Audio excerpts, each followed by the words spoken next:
చేస్తూ చేస్తూ ఒక మాట అడిగారు.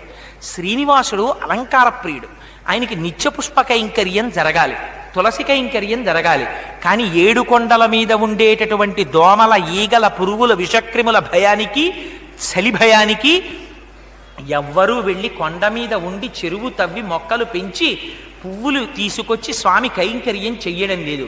మీలో ఎవరైనా వెళ్ళి ఇందా పని చేస్తారా అని అడిగారు.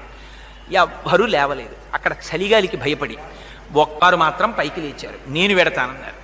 అంటే వెంటనే రామానుజాచార్యులు వారు అన్నారు, అన్నారు. అంటే ఓరి మగాడా అన్నారు.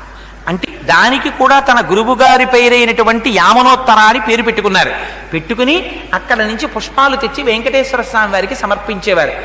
ఆ రోజుల్లో వెంకటేశ్వర స్వామి వారు మాట్లాడేవారు. తొండమాన్ చక్రవర్తి మీద కోపం వచ్చాక మానేశారు మాట్లాడడం. అందుకని ఒక రోజున అనంతాచార్యులు వారు కూర్చుని పువ్వులు కడుతున్నారు.